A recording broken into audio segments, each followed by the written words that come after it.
las notas de este Gran Premio de Hungría. Y tenemos que empezar con el único abandono que hubo ayer, pese a todo, pese al drama, pese a los golpes. El único abandono fue el de Pierre Gasly. ¿Qué nota tiene el piloto francés? Gasly tiene un 6, como bien has dicho, abandonó media carrera, abandonó la vuelta 33, segundo abandono consecutivo de Pierre Gasly, que al final en Silverstone abandona justo antes de la salida porque pensaban que tenía un problema de caja de cambios. En este caso es un fallo hidráulico, pero bueno, hay motivos para pensar que Gasly ayer tenía opciones de hacer algo. Gasly salía desde boxes, había cambiado batería, optó por alargar con el neumático duro, alargó hasta la vuelta 28. Estaba haciendo básicamente la misma estrategia que Checo Pérez. Entonces iba un pasito por detrás de Russell y de Checo durante la primera tanda. Los dos acabaron puntuando, ¿no? Séptimo, octavo. Entonces es posible que si Gasly hubiera podido acabar de rematar el trabajo lo hubiéramos tenido noveno. Entonces sí que da bastante rabia, ¿no? Porque abandonó, pero había una remontada aquí y la estrategia era la buena. Entonces, bueno, es un 6. Vale. Por delante de Pierre Gasly, el farolillo rojo, el primero de los clasificados, Wang Yuzhou. Lo de Sauber me gusta, tío, porque el meme, ya quiero ver si Sauber hace la Red Bull inversa y gana todas las carreras del año. No puntúa en todas las carreras del año. Joe de momento lo está haciendo muy bien. Sí, Bottas también. Es una auténtica castaña el coche. Yo creo que aquí los pilotos no tienen tanta culpa. La nota es un 5 para Joe. Terminó penúltimo, tú lo has dicho al final, ausente de ritmo y en este caso condicionado por una mala estrategia. En Sauber lo que hicieron fue que partieron estrategias. A Joe lo paran pronto en busca del undercut. Bottas, que llevaba las últimas mejoras, se queda en la estrategia buena y puede alargar un poquito más, de modo que, bueno, no hay ritmo, pero como mínimo intentaron las cosas con una mínima lógica. Joe salía 18º, perdió posición en la salida, luego con las paradas ajenas sube a la 17ª posición, pero paró muy pronto, paró en la vuelta 7, lo típico que está pasando estas últimas carreras, que a la vuelta 7-8 alguien tira un undercut y todo el mundo se vuelve loco por la parte baja de la parrilla.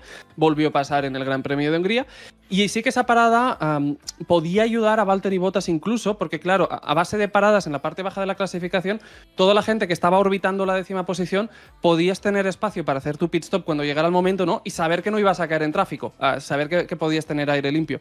Pero bueno, no acabó de salir, regresó Joe en última posición, se quedó último también durante la segunda tanda y se quedó ahí. Al final es 19º, pero porque Gasly abandonó. Entonces no hay mucho más. Sí, el factor Flavio se está diluyendo un poquito, al menos en el corto plazo. La nota de Ocon es un 5. Mala carrera de Ocon, sobre todo muy comprometido por la estrategia. Al final salía 19º, hizo una gran salida. Se puso 15º, 14º cuando Hülkenberg para en la segunda vuelta, y ahí es donde se produce la parada de boxes de Hülkenberg, que para en la segunda vuelta y eso pilla contrapié en Alpine. Hülkenberg se sale del manual, ¿vale? Porque lo que pasa evidentemente es que en Haas están viendo que se va a formar un tren de DRS, paran a Hülkenberg en la segunda vuelta para tener aire limpio para atacar, y eso es lo que provoca una reacción de algunos equipos. Alpine es uno de los que va a cubrirlos, y al final Ocon entra en boxes en la vuelta 6 cuando va en 14ª posición, y en vez de ir para adelante, pues va para atrás, cae a la 18ª posición, no podrá ir mucho más allá. La primera tanda con el neumático dura relativamente corta, la segunda tiene que ser más larga, llega al punto que se queda sin gomas, tiene que hacer una última parada 6 vueltas del final. Entonces, bueno, iba 16º, con esta tercera parada 18º, mucha gente comprometida por la estrategia, va a ser un constante en la sección de hoy y Esteban Ocon es una de ellas. Logan Sargent, que veo que le has puesto una nota muy baja, y te diré, Martí, que no estoy de acuerdo, porque se quedó con la segunda vuelta rápida del día. United States. O sea, es el meme que suena hasta el águila. Es la estrategia, la estadística más absurda de la Fórmula 1, las vueltas rápidas que dices, no tienen absolutamente ningún mérito. Sargent tiene un 4. Salía 14º. La nota sobre todo viene por la salida, porque lo fastidió todo en la salida. Perdió 4 posiciones en la arrancada. Entonces de 14º a 18º en los primeros metros. Y ya está. En un circuito donde la pista lo es todo, ¿no? Es verdad que va con el neumático, la posición en pista lo es todo. A pesar de ir con el neumático medio, será de estos pilotos que tiene que improvisar para muy pronto en la vuelta 8 en busca del undercut, en busca de la defensa de posición, pero no funciona. Se quedará atrapado en un tren de DRS, no puede progresar y siempre estará en la parte baja de la parrilla. Entonces será uno de los pilotos que de hecho acaba haciendo una parada extra para meter un neumático blando, por eso acabará haciendo esa segunda vuelta rápida de la carrera. Y al final solo termina por delante de Ocon y delante de Zhou, que estuvieron básicamente en las mismas. Entonces, bueno, la nota viene sobre todo por la salida, porque es verdad que el Williams tampoco tenía un ritmo demasiado feliz, pero si fastidias la salida en Hungaroring, pues ya todo termina pronto. Perfecto. Pues ahí estaba la carrera de Logan Sargent. ¡Valtteri Bottas! Sí. Todos los buenos están aquí reunidos. Tiene increíble, macho. Sí, hay que decir lo de siempre, ¿no? Que al final es verdad que se pueden decir muchas cosas de Bottas. Yo el primero, pero hay que reconocer que la crisis es de Sauber. O sea, no es culpa el coche es una castaña y no funciona de ninguna forma. Y bueno, tengo curiosidad por ver cómo será la metamorfosis Audi viendo todo esto. Pero bueno, Bottas, que sale duodécimo en parrilla, le pasa a Magnussen en la salida, será 13º, luego pasa a Ricciardo, aprovecha las paradas externas, va subiendo y llega a la 8ª posición. Bottas alarga bastante la primera parada, de hecho es el segundo piloto de zona media que más alarga, está Tsunoda, que irá a un solo pit stop, pero es que Bottas alarga hasta la 16, entonces bueno, es la buena estrategia, alargar y quedarse fuera y aprovecharlo. Y el objetivo de Sauber básicamente es, vale, no tenemos ritmo, vamos a crear diferencia de neumático en nuestro favor, vamos a aprovechar que la gente está parando y están en un tren de DRS y vamos a tener aire para correr. Pero es que ni así funcionó. Entonces, Bottas regresa en 18ª posición, pasa con es 17º y a pesar de que estaba con gomas que son unas 10 vueltas más jóvenes que los coches que tiene alrededor, pues no pudo ir a más. Es la situación de Sauber. Después de la segunda parada es 18º, pasa Sargent y acaba aprovechando la parada de Ocon, 16º. Pero muy, muy lejos de los puntos y las sensaciones no son muy buenas. 15ª posición para Kevin Magnussen en su primera carrera ya como no piloto del equipo Haas, haciendo méritos para que le fiche a alguien el año que viene. Tampoco fue muy bien Haas este fin de semana, no se lo carguemos todo a Magnussen. ¿Qué culpa? O sea, ¿qué culpa? ¿Qué culpa? Sí. ¿Qué nota culposa tiene Kevin? Una pregunta nada tendenciosa, Magnussen, un 6. Un 6, pero sí, te lo compro. Al final, Magnussen también sale perjudicado. Al final, Magnussen, como tantos otros en esta parte baja de la clasificación, se lo jugó todo al undercut, a hacer una primera tanda corta, a cortar tandas, y no funcionó. Y hay que decir que sí que al principio podía parecer que la estrategia tenía un sentido, pero luego a posteriori se vio que era la estrategia errónea. Salía 15º en parrilla, Magnussen fue de los pocos en salir con el neumático blando, y eso lo aprovecha, porque hará una gran salida en la primera vuelta, gana 5 posiciones tirando de la superioridad de la goma. En ese momento, pues tiene por delante Alonso en 7ª posición, Stroll en la 8ª, Albon en la 9ª, y él está 10º. Y todos estos coches que están peleando por puntos, todos se equivocarán y pararán cuando no tiene que parar, y solo Lance Stroll acabará rascando los puntos y gracias a la ayuda de Fernando Alonso, que le dejó pasar. Entonces, bueno, Magnussen también paró pronto y básicamente pues fue superado por coches que habían alargado, para en la vuelta 6, cuando va 10º, regresa 13º, después de la segunda parada es 15º y ya está. Entonces, bueno, lo intentó, pero no era la estrategia. Seguimos con las notas mediocres. Ahora viene Alexander Albon. Sí. Joder, la verdad que la primera mitad de la tabla… Estoy viendo las notas y, coño, qué mala carrera hizo todo el mundo. Sí, bueno, y las he revisado un poco al alza, porque ya te digo que la primera versión era más baja. Pero es verdad que es una carrera que al final la estrategia te parte la clasificación en dos y me estoy repitiendo como el ajo, porque al final todo esto son gente que lo intentó, pero es que se equivocó. Claro. Entonces ya al resto ya llegaremos en unos minutos. Alexander Albon tiene un 6. Carrera algo caótica para Albon y para Williams, con un punto de improvisación sobre la marcha que no se llegó a ver en televisión. Salía 13º en parrilla Alex Albon, salía con neumático blando. Salió muy bien con esa goma blanda, gana 4 posiciones, se mete 9º, se mete justo detrás de los dos Aston Martin, se mete en zona de puntos, y es él quien en la vuelta 6 para bastante pronto para tirar un undercut. Pero es que en ese momento Aston Martin reacciona. Paran a Fernando Alonso acto seguido, Alonso sale justo delante de Albon, se forma un tren de DRS y ahí pues ya está. Se pierde cualquier opción de progresar y se quedará detrás también de Lance Stroll cuando acabe parando. De modo que con todo esto Albon te pasa de la 9ª a la 14ª posición. A partir de ese momento hay unas vueltas en las que en Williams se vuelven locos y quieren que Albon pase a Alonso sea como sea, entonces le piden que ataque. Llega al punto que asumen que van a 3 paradas, porque vale la pena. Luego, al cabo de unas vueltas, cambian de opinión y le piden a Albon que alargue y se mantenga en 2. Entonces, la gestión del neumático en consecuencia es un auténtico caos, porque el pobre hombre te planifica una carrera 3 y a media tanda le cambian el plan. Entonces, bueno, hizo lo que pudo. Al final 14º y perjudicado por la estrategia. No hay más. Nico Hülkenberg, 13º, por delante de Alexander Albon. ¿Nota para el piloto alemán? Un 5. Llevaba una buena racha de carreras Hülkenberg últimamente, con varias sextas posiciones. En este caso es la estrategia caótica del fin de semana. La firma Nico Hülkenberg y todo se debe a un error. O sea, no es que en Haas fueran genios y dijeran, bueno, vamos a jugar las cartas porque esta es la carta ganadora, sino que es que Hülkenberg se equivoca y en Haas simplemente improvisan. Hülkenberg sale un décimo, pierde 3 posiciones en la primera vuelta, es decimocuarto, cae poco después a la decimoquinta y esto es lo que provoca que en Haas el estratega de turno pues diga, ostras, esto nos va a condenar a estar atascados en un tren de DRS, no vamos a movernos de aquí, pues nos marcamos un triple. Si entra, entra. Y entonces, ¿qué hace Hülkenberg? Pues te para en la segunda vuelta para meterse ya en neumático duro, que es una estrategia de esas que vemos muy poco, pero que al final, bueno, ya no tienes nada a perder.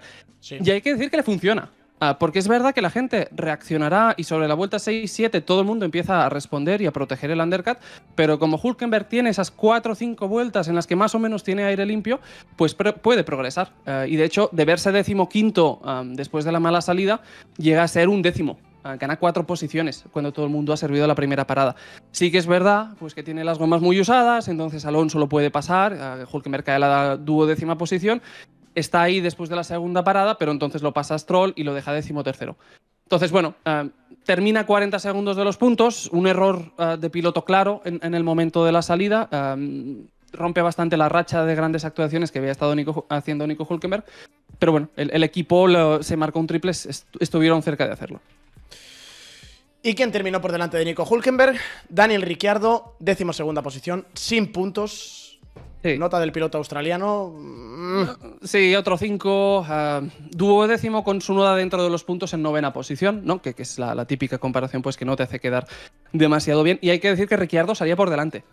Entonces, al final es la estrategia la que decide, con el añadido de que Ricciardo ayer también se equivoca. Se equivoca en la salida porque sale noveno, o sea, sale dentro de los puntos en un circuito donde cada año repetimos que es difícil adelantar, pero salió mal, perdió un par de posiciones, se ve un décimo, está justo delante de Tsunoda, pero ya fuera del top 10, y es ahí cuando empiezan las paradas en boxes que en RB parten estrategias. Tsunoda acabará alargando y hará la heroica, una carrera, una sola parada que no entraba en ninguna previsión, pero Ricciardo paró pronto para reaccionar y no era la opción correcta. Entró en la vuelta 7 y fue un error porque pasó de ser un décimo a perder 5 posiciones y verse decimosexto. Sí que con la última parada pues la puede adelantar un poco, hace algún undercut y puede progresar, llega a la duodécima posición, Alonso le pasa, pero luego él puede adelantar a Bottas para compensarlo, entonces la segunda parada lo maquilla. Pero al final estás hablando de que el compañero te ha puntuado y te ha ganado la posición, sobre todo porque te equivocaste en el momento de la salida. Entonces no es la mejor actuación. Por delante de Daniel Ricciardo, sí. Fernando Alonso, el segundo de los Aston Martin. Hostia, empezamos a ver tendencia, ¿eh? Sí, en Silverstone también pasó. La nota es un 6. En este caso, evidentemente, es muy circunstancial, ¿no? Sobre todo porque sí. Alonso tenía la posición en pista y el único motivo por el que Stroll puntuó fue porque Alonso a 5 vueltas del final le dejó pasar a Stroll atacando a Yuki Tsunoda.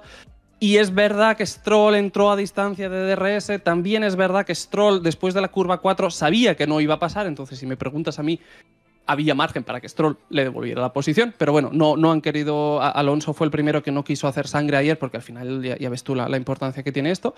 Y ayer lo que pasó con Aston Martin, yo creo es que se equivocaron con la estrategia. Al final lo fiaron todo al undercut desde el primer momento y se reservaron pocas alternativas. Sobre todo porque es verdad que hay gente que paró muy pronto, pero hay mucha gente que hizo esta estrategia que de entrada te salían con el neumático medio, ¿no? Y en el caso de Aston, estás hablando de que los dos coches los metes en parrilla con un neumático blando, que sabes que de por sí ya te estás precipitando a hacer una primera parada muy, muy corta. Yeah. Y más o menos la misma con las dos. Es verdad que Stroll puede alargar bastante más y es la clave de por qué Stroll termina la carrera con más ritmo que Alonso. Pero quizá, si te la juegas a meter un coche con un blando y el otro con el medio, pues quizá como mínimo la 9ª posición la tenías.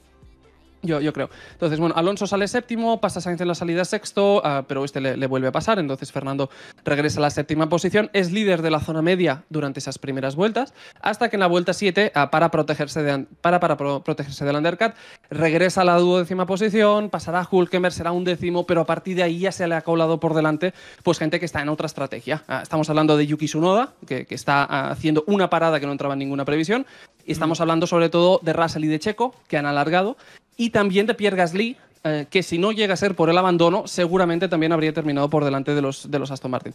Entonces, todo esto en la primera tanda quizá no es del todo evidente, porque es verdad que las 3-4 vueltas antes de hacer el segundo pit stop, Alonso vuelve a progresar hasta la 7ª posición por la secuencia de paradas, pero sí que a partir de ahí el último stint queda claro. Pasa de ser 7º a 10º, ha perdido las posiciones definitivamente, acabará dejando pasar a Lance Stroll porque Stroll tiene unas 8 vueltas de neumático menos en el Aston Martin, pero no funciona, no se produce el adelantamiento, no se produce el cambio de posiciones, así que bueno, Stroll te puntúa, Alonso está fuera de los puntos. Y bueno, yo creo que el error viene sobre todo de no darle a uno de los coches el neumático medio en la salida. Es una cosa que no acabo de entender por qué hicieron lo mismo con los dos. Sí, además, estando en esas posiciones tan atrás, te la juegas, pero podías haber dividido. Yo estoy completamente de acuerdo. Te la juegas con uno y dices, al final lo hizo todo el mundo, ¿eh? O sea, aquí mucha gente dices, hombre, Tsunoda, un carrerón. Ricciardo se equivocó, ¿no? Entonces, partes estrategias. Pero es que al final, al meter los dos Aston con el mismo neumático, te da la sensación de que ellos mismos se restringieron mucho las posibilidades, ¿no? Y a posteriori, pues quizá les hubiera sido mejor tener otro compuesto. Vale. Por delante de Fernando Alonso tenemos a su compañero de equipo, a Lance Stroll, un 10, ¿no? Porque ha puntuado. Nah. Aquí entramos en los puntos, ya estamos en top 10. Stroll tiene un 6. Okay. Stroll tenía un 6, cerró la zona de puntos y estuvo muy cerca de la 9ª posición de Tsunoda. Al final lo he dicho todo ya con la carrera de Alonso. Si algo hay que criticar aquí es que no se partieran estrategias. Al final tienes esos dos neumáticos blandos de inicio. Stroll es verdad que hace una estrategia ligeramente diferente porque Alonso te para en la vuelta 7, Stroll te alarga hasta la 14, entonces ahí ya se produce una diferencia de neumático a su favor. Alonso siempre tendrá la posición en pista después de las paradas en boxes, pero esa diferencia de gomas es lo que te explica que Stroll te termine la carrera con tanto impulso, ¿no? Y se produzca el intercambio de posiciones. Entonces, bueno, ya sin ser una estrategia perfecta, ves que la estrategia de Stroll tenía más sentido que la que le dieron a Alonso. Y yo creo que eso es bastante obvio. Sale octavo en parrilla, después de la salida alarga hasta esa vuelta 14, siempre a rebufo de Fernando, después de la segunda parada le pasa Checo, cae a la 9ª posición. Y empieza el último stint 14º, pero puede hacer 3 adelantamientos, salvo en Hülkenberg Ricciardo, con esto es un 10º, y ahí se produce el intercambio de posiciones.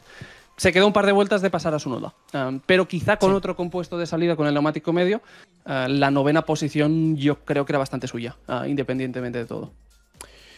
Pues son incluso brotes verdes, te diría, para Aston Martin, pero no fue capaz Lance Stroll, por muy poquito, de acceder al que quizá es uno de los pilotos del día, Martín Muñoz. Yuki Tsunoda, el héroe anónimo, la gesta no cantada, una sola parada y el tío rascó puntos. 2, además. Sí, tiene un 9. Yo creo que es el piloto del día. Porque Piastri ganó, pero Piastri tampoco fue su mejor carrera. Entonces, Tsunoda sí que la estrategia que hizo, yo creo, no entraba en ninguna previsión que esta carrera pudiera ser una parada. Y estás hablando de un piloto que no solo te puntúa, sino que es que recordemos que este señor se nos estrella en la Q3 con un accidente que cuando tú lo ves, que es un impacto trasero del coche, dices, ¿el motor estará hecho añicos? Va a tener que sustituir unidad de potencia. Este señor sale de pit lane. Es la sensación que te queda en el cuerpo cuando ves ese accidente en el día del sábado. No solo consigues la reparación, porque te acabará saliendo desde su puesto, saliendo de la 10ª posición, sino que luego te hace un auténtico recital de gestión de neumáticos y es lo que permite esa estrategia de una sola parada. Salía 10º, la arrancada fue mala, perdió un par de posiciones, es 12º, pero a partir de ahí alargó los neumáticos medios hasta la vuelta 29, hizo unas 6-7 vueltas más que todo el mundo, saliéndose de todas las previsiones, y eso es lo que le permite meter el neumático duro, ahorrarse una parada y básicamente con ese tiempo pues saltar muchísimo. Con todo esto pues estás hablando de que Tsunoda te empieza la segunda tanda siendo 10º, llega a verse a un 10º, pero como todavía faltaba por parar a Alonso y Stroll, pues esas posiciones que gana, sube a la 9ª posición. Y es verdad que, hombre, el coche llega al final de la carrera a las últimas, porque Stroll era mucho más rápido, pero Tsunoda pasó primero por meta, ¿no? Entonces claro. Ahí tiene los 2 puntitos. Yo creo piloto del día, es una gran carrera. Una cosa, chicos, que estáis diciendo, spoiler, que Martí crea que es el piloto del día no significa que vaya a ser el piloto de estas notas con mayor puntuación. Y también hay que ver si a lo mejor por arriba cae algún suspenso. O hay un rozados de suspenso. Todavía quedan muchas notas por delante. Algo hay. Hay muchas notas por delante. Delante de Tsunoda quedó George Russell. Sí. Mercedes, Hamilton bien. Russell se convirtió en chocapic, ¿eh? Sí, tiene un 7. Es decir, a ver, una gran recuperación de 17º a 8º y sobre todo en un fin de semana en el que todo te viene comprometido por la mala clasificación.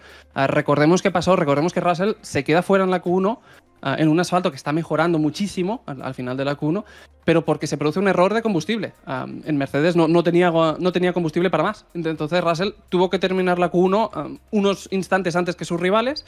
Los otros aprovecharon la evolución de la pista. Russell, por ese error de gestión del equipo, pues se vio en la 17ª posición. Y sin embargo, pues Russell hizo una gran remontada, una carrera muy parecida a la de Checo Pérez. Al final estás hablando de que Checo sale 16º, Russell 17º, y te remontan a la 7ª, a la 8ª posición, los dos saliendo con el neumático duro, entonces la película es bastante parecida. Y básicamente optaron por alargar y aprovechar el aire limpio y el buen rendimiento de sus coches contra pilotos de zona media. Entonces hicieron todo lo que se podía hacer.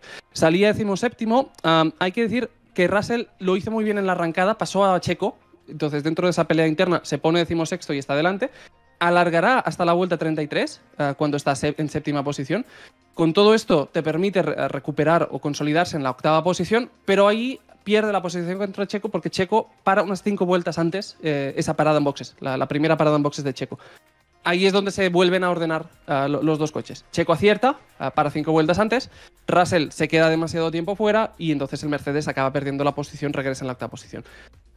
Y ya está, no hay mucho más. Sí que es verdad que el final de la carrera estuvimos muy cerca de ver un adelantamiento porque te acabará la carrera Checo con neumáticos medios, Russell con duros y Russell pudiendo apretar. Y sí que es verdad que en las últimas vueltas Russell cerró la brecha bastante, estás hablando de que se te queda a un par de segundos de Checo y sí que las últimas vueltas tenía más ritmo Russell, pero la carrera terminó, entonces no hay mucho más. Pero claro que siendo una carrera en la que Hamilton te ha subido el podio, siendo Mercedes un coche que estaba para eso, pues si esto fuera un piloto de zona media normal, esto como mínimo es un 8, probablemente es un 9. Sí. Pero me sabe un poco mal subir la nota. Yo estoy de acuerdo. Por eso Hamilton está en podio. Yo estoy completamente de acuerdo contigo, Martí. ¿Y qué hacemos con Checo? Porque tuvo un fin de semana terrible, sí, pero el domingo no estuvo mal. No, es una buena recuperación también. Yo he aplicado el mismo criterio que Russell, entonces tiene un 7. Vale. Sobre todo es una buena recuperación y las sensaciones, ¿no? Porque al final estás hablando de un piloto que está encadenando ultimátums, que te viene de un accidente el sábado en Silverstone y el pobre tiene otro accidente el sábado en Hungría, que es una situación realmente desgraciada. Y sin embargo, pues se revierte la situación. Después de ese abandono en Q1 por ese accidente, sale 16º, pero hace una gran recuperación. Es verdad que Russell lo pasa en el momento de la salida, Checo hará esa primera tanda justo detrás del Mercedes, pero ahí acierta en el momento de adelantar la parada en boxes. Decíamos que hacer un undercut muy salvaje en la vuelta 7 no funcionaba, pero claro, si estás en la vuelta 28-30, pues ahí sí que podías aprovecharlo, ¿no? Y ahí pues sí, Checo paró 5 vueltas antes que Russell, con eso le gana la posición en pista, está 7º, y eso es lo que explica todo. Es verdad que el final de la carrera se le hizo largo porque Russell termina con una mejor gestión de neumático, pero Checo conservó la posición de pista, que al final es lo importante, ¿no? Pero al final lo mismo, pues hombre, siendo un Red Bull, viniendo de un accidente el sábado y siendo una situación un poco delicada, a subirlo más allá del 7 me cuesta. Pero como mínimo, sí que dio una sensación Checo ayer mucho más sólida, ¿no? Y de reencontrar sensaciones. Entonces, esa es un poco la esperanza, que a partir de aquí, pues, en Bélgica pueda venir un fin de semana completo en vez de estos problemas constantes que ocurren de momento los sábados. Carlos Sainz, por delante de Checo Pérez, rompiendo entre los dos Red Bull, luego estuvo Verstappen. Fin de semana... Sí, ¿de qué manera? ¿De qué manera? Sí, Sainz tiene un 5... porque básicamente Sainz hizo una mala salida. Sí. Y cuando ves cómo va la carrera, dices que esa mala salida es la diferencia. Como mínimo una 4ª posición, quizá pelear por el podio. Viendo que en algún momento de la segunda tanda, sobre todo, pues Leclerc podía acercarse a Hamilton. Entonces dices, sí, pues Hamilton estaba en podio, pero había un Ferrari que iba mejor, ¿no? Entonces piensas, ostras, pues si Carlos, que salía cuarto, Carlos salía cuarto, si te puede defender esa 4ª posición, como mínimo lo tienes en esa condición, y a partir de ahí, pues evidentemente, pues ya dependes de que Verstappen pues te falle con el undercut como vimos y demás. Pero bueno, al final, sobre todo da rabia por Carlos porque fue un fin de semana muy bueno, muy buenas sensaciones en los entrenamientos libres. Leclerc tuvo accidente, tuvo algún que otro trompo. En clasificación, Sainz por delante de Leclerc, Carlos cuarto, Charles sexto. Y todo esto se fue al traste en la salida. Al final, Carlos te sale cuarto. En los primeros metros cae a la sexta posición, Alonso también lo pasa, de modo que pasa a la séptima plaza, recupera la sexta posición poco después, pero el problema es que Carlos, para cuando es sexto, Leclerc ya está 4 segundos por delante, y esos 4 segundos no los recuperará en ningún momento. De hecho, te termina el Gran Premio un par de segundos por detrás del compañero, no puede aprovechar tampoco el problema que tiene Max Verstappen y da bastante rabia. Al final, cuando ves que entre Hamilton, que está en podio, y Leclerc hay apenas 5 segundos, pues te preguntas, ¿sabes? En condiciones normales, si Carlos te puede defender en la salida, si puede conservar, si llega a la primera parada siendo cuarto a distancia de undercut contra Verstappen, pues quizás estás hablando que ayer Sainz te hubiera defendido un podio. Y por una mala salida no fue. Sí. Delante de Sainz, Max Verstappen. Martí Muñoz. Sí. Es la carrera que le baja la media, eso seguro. La pregunta es, ¿hay suspenso de Max? Yo le he dejado un 5. Rozando, sí. Pero sí que comparto que es el Verstappen más nervioso que hemos visto en toda la temporada. Un Verstappen condicionado por una Red Bull que, según pasan las carreras, está perdiendo en competitividad. Sí. Y es un Verstappen que ayer yo creo que se había superado. Porque es verdad que la estrategia que le dieron no era la idónea, pero si ayer Verstappen tiene un poco más de cabeza en la gestión del adelantamiento final a Hamilton, ayer Verstappen sube el podio. No tuvo creatividad, lo dijimos. Sí, hay un punto de precipitación. Faltando 6-7 vueltas, teniendo mejor compuesto, hubo precipitación. Y vale que le dieron una estrategia que era muy complicada de ejecutar, pero era ejecutable. Y falló. Y eso no suele pasar con Max Verstappen. Salía tercero en parrilla, obviamente no salía como favorito contra los McLaren, eso lo tenía bastante claro, pero sí que en Silverstone vimos al final de la carrera de Silverstone que el Red Bull puede no ser el coche top, pero si te crea una diferencia de neumático a su favor, pues de repente puede cobrar vida. En Red Bull tomaron nota de eso que pasó en Silverstone e intentaron hacer lo mismo en Hungría. El problema es que por el camino se les coló Hamilton. Básicamente es el resumen del Gran Premio. Sale tercero, pasa Lando en la salida, se pone segundo, pero le devuelve la maniobra poco después, es tercero. Ahí ya ves que el McLaren en condiciones normales es un coche superior, y a partir de ahí Verstappen se empieza a descolgar. Estará a 7 segundos y medio del líder, luego estará a unos 4 segundos de Lando Norris, y es entonces cuando llegamos a la primera parada y Hamilton, que está cuarto a apenas 1 segundo de diferencia, tira el undercut. Hamilton para en la vuelta 16. En Red Bull no reaccionan, en McLaren sí. Lando para una vuelta después, Piastri 2 vueltas después. Verstappen alarga, hace unas 4 vueltas más que Lando en busca de esa diferencia de neumáticos a su favor. Pero evidentemente pues pierde la posición contra Lewis. Regresa en cuarta posición, a 10 segundos de la victoria por detrás de Hamilton. Y es ahí donde Verstappen pierde la carrera del todo. Porque en esa segunda tanda, a pesar de estar por detrás de Hamilton, Verstappen tiene ritmo. Y ya se empieza a ver que esa diferencia de neumáticos sirve para compensar déficits del coche. Y se acerca a los McLaren. Y hay unas vueltas en las que es el coche más rápido de toda la carrera. Y en la segunda tanda hay un momento en el que está a punto de pasar a Lewis Hamilton, que mantienen una pelea en paralelo los dos, con fallos de cada uno, que si ese adelantamiento te lo puede hacer, ve tú a saber qué significa el resto de la carrera. La victoria es difícil, pero quizás sí que hubiera podido, como mínimo, hacer cosquillas por la segunda posición. Sea como sea, pues no es el caso, se queda detrás de Lewis, así llegamos a la segunda parada. Lewis, como no tiene neumáticos medios, pues está obligado a montar el duro, por eso parará tan pronto. Verstappen puede alargar 9 vueltas más, mete el neumático medio, y sí que regresa en quinta posición y cabreadísimo por la radio, pero la verdad es que tiene la superioridad del neumático, pasa Leclerc relativamente fácil, y tenía neumático para pasar a Hamilton. Pero se equivocó, se precipitó, y es un error de Verstappen. Es un lance de carrera lo que pasó, pero yo creo que es más culpable Verstappen que Hamilton. Sí. Y sobre todo es eso, que vale que no era la mejor estrategia, pero era una tercera posición. Y ahí hubo un error del piloto. Casi regalado, porque tuvo una carrera relativamente discreta, pero volaron en el caso de Verstappen los rivales de delante. Acabó en la cuarta posición Charles Leclerc, salvando esta vez los muebles del equipo Ferrari. ¿Qué nota tiene el piloto monegasco, Martí? Tiene un 7. Tú lo has dicho, carrera muy tranquilita, con algún atisbo de velocidad que al final no se concretó en nada, pero tuvo momentos. una carrera tranquila en la que Leclerc pues, se limitó a recoger los frutos. Al final sale sexto, pasa a Carlos en la salida, se pone quinto y ya está. Retrasará la primera parada en busca de más goma para poder atacar a Lewis Hamilton, poder disputarle esa cuarta posición. Por eso si Hamilton te para en la vuelta 16, pues Leclerc alarga 8 vueltas más. Esa diferencia de neumáticos funciona, lo estamos viendo en cada carrera. El Ferrari, hombre, no está para ser segundo coche ni mucho menos, pero con 8 vueltas menos de neumático, pues Leclerc puede cerrar la brecha contra Hamilton. Hay un momento que está a apenas 2 segundos de Lewis, está Verstappen entre medio, pero está a 2 segundos del podio.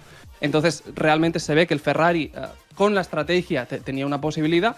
Ahí lo que pasa es que en Ferrari, no acabo de entender muy bien por qué, cuando hacen la segunda parada en boxes, la hacen al mismo tiempo que Hamilton. Entonces en la vuelta 40 te para Hamilton, Leclerc al mismo tiempo y ahí muere la carrera para Charles Leclerc, porque en igualdad de condiciones pues ya no tiene goma para mucho más. Sí que evidentemente ese quinto se transforma en cuarto cuando Verstappen tiene el problema que tiene luego en la pelea con Lewis, pero ya no había más impulso, ¿no? Entonces, bueno, es una buena recuperación de Leclerc, una buena carrera, bastante solitaria, pero está bien, es un 7. Tercera posición, Sir Lewis Hamilton. Llegamos a otro podio más. Y oye, buena carrera de Lewis. Sí. La nota es un 8. La nota es un 8, un quinto podio seguido de Mercedes, que se está confirmando como una alternativa. Incluso en fines de semana donde el sábado no cuentas con ellos y dices, ostras, qué mal que van en circuito, luego te llega el domingo y ves que tienen ritmo de carrera para hacer alguna cosa. No para pelear contra los McLaren, pero sí para poner apuros a Verstappen con el undercut, que al final no está nada mal. Y eso es lo que hizo Hamilton. Hamilton sale quinto, pasa Sainz en la salida, se pone cuarto, alargará hasta la vuelta 16 y ahí le tira el undercut a Verstappen. Lo hace cuando está a 1 segundo de diferencia de Max. Max alarga 5 vueltas más, regresará unos 7 segundos por detrás y ahí Hamilton pues consigue el undercut y básicamente le levanta la tercera posición. Hamilton contuvo a partir de ahí pues los ataques de Verstappen, primero durante la segunda tanda, que es bastante fundamental. Y sí que la última tanda, lo que hemos dicho antes con Max, daba una sensación de vulnerabilidad por la diferencia del neumático, ¿no? Y al final daba la sensación que el adelantamiento iba a caer, pero Verstappen se precipitó. Entonces, un toque entre los dos. Hamilton pudo llegar hasta el final. Hamilton no tiene culpa en el accidente, la responsabilidad es más de Max, pero esto es un lance de carrera. Y al final un podio que, por ritmo puro, si Max hubiera tenido un poco más de paciencia, quizá no hubiera sido para Hamilton. Pues ahí está la nota de Lewis Hamilton. Martí Muñoz. Sí. Antes la hemos rozado con Max Verstappen. Aquí siempre hypeamos mucho el 10. Hemos visto algunos suspensos, pero dices, coño, terminas en un podio, te voy a poner un suspenso. No. No suele pasar, no. A no ser que te llames Lando Norris y que hagas lo que hizo Norris en el Gran Premio de Hungría. Martí Muñoz. Yo creo que esto es historia del canal. ¿Es la primera vez que tenemos a un piloto en el podio con un suspenso en las notas del profesor Martí Muñoz? Norris tiene un 4, sí. Norris está suspendido. Y yo creo que es la primera vez que pasa que un piloto del podio acaba suspendido. Norris tiene un 4 y terminó segundo. Y yo aquí, el disclaimer antes de que empiecen a volar los puñales. En la nota no influye nada todo el festival que hizo McLaren en la gestión de la estrategia, que es un auténtico sin Dios. El suspenso de Norris viene por la salida. Porque al final...